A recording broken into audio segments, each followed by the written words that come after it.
ทุกคนมื้อนี้สิมาสรุปดราม่าไทยดำให้ฟังหลายๆคนก็แบบเข้าไปเบิ่งคลิปแล้วเขาเจ้าก็บ่เข้าใจนะอิหยังวะมันเป็นเรื่องหยังวะหั้นนะเดี๋ยวสิสรุปให้ฟังก็คือผู้หญิงคนในคลิปนี่นะเราน่าจะเป็นคนดังเนาะเราน่าจะเป็นดาวต่อๆนี่แหละแล้วเราไปเที่ยวงานไทยดำหลังจากนั้นเราก็ได้หยิบอาหารของคนไทยดำขึ้นมานะเป็นแผ่นอิหยังเราก็บ่รู้ชื่อเนาะแล้วเราก็กินได้อยู่ว่ามันแบบประมาณว่าบ่อันตรายว่ากินแล้วสิตุยบ่แบบ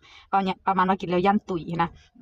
สองมาแม่นฉากที่สองเนาะก็คือเรานะได้ไปคอมเมนต์ไปเว้าเกี่ยวกับสุด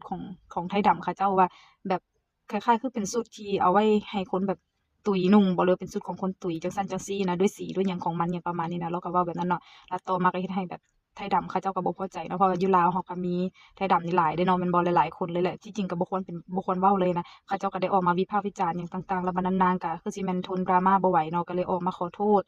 2-3คลิปนี่แหละเราก็ได้ออกมาขอโทษเราก็บอกว่ารู้เท่าบ่ถึงการอิหยังนะเราก็เว้าไปเนาะแล้วเราก็ได้อ่านเจียขอโทษเราหยังหั้นแหละ ก็คิดว่าน่าจะจบแล้วแหละเพราะว่าเราก็ได้ออกมาขอโทษแล้วเนาะและสิ่งที่เกิดตามมาก็คือว่าเรื่องหนึ่งศาสนาประเพณีมันเป็นเรื่องละเอียดอ่อนเนาะเราก็บ่ควรที่จะเอามาวิพากษ์วิจารณ์แบบนั้นหั้นนะเพราะว่าหยังบ่ว่าอาหารของแต่ละศาสนาอาหารของแต่ละชนเผ่ามันเป็นอาหารที่ว่าพ่อแม่ปู่ย่าตายายเฮ็ดมาเนาะเฮ็ดกันมาคิดสูตรออกมาเฮ็ดกันออกมากินเป็นอาหารเลี้ยงชีพตั้งแต่หลายร้อยปีแล้วหั้นนะเนาะถ้ามันบ่เป็นของดีแท้ๆนะในงานในหยังนะเขาจะบ่เอามารับต้อนให้เฮ็ดให้แขกกินเด็ดขาดเนาะถ้าอันใดที่กินแล้วตุ๋ยนะเขาบ่เอามาเฮ็ดให้แขกในงานกินเด็ดขาดเพราะว่าหยังก่อนที่จะเอามาเฮ็ดแบบนั้นน่ะ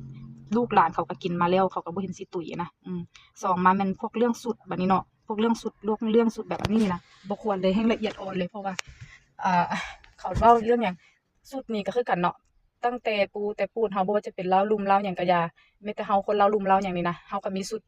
ชนเผ่าสูตร ประจำตัวเองว่าซั่นซะสุดประจำแบบความ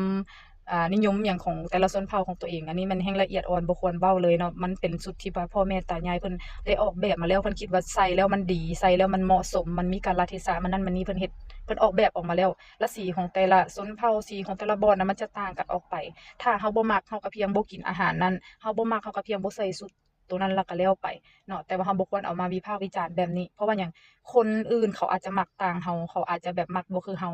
ชนเผ่าเขาเจ้าเฮ็ดแบบนั้นออกมาก็แสดงว่าเพิ่นคิดออกมาดีแล้วผู้หลักผู้ใหญ่เพิ่นคิดออกมาดีแล้วหั้นนะอ่าสิ่งที่บ่ควรเว้าเนาะหลายๆคนควรจือไว้เลยเรื่องศาสนามันละเอียดอ่อนที่สุดความเชื่อเนาะความเชื่อศาสนาพวกสิ่งที่มันมีแต่ดั้งเดิมหั้นนะเราบ่ควรเอามาเว้าเลยเนาะหรือถ้าเราอยากมีการแบบ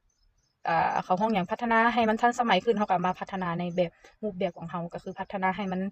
ดีขึ้นกว่าเก่าบ่อิหยังต่างๆบ่ว่าจะเป็นพวกชุดพวกหยังให้มันทันสมัยขึ้นตามรูปแบบแต่ยังคงประเพณีของมันไว้อยู่อันนั้นก็จะเป็นทางที่ดีอย่างหนึ่งแต่ก็บ่ควรวิพากษ์วิจารณ์ในทางลบหั้นนะ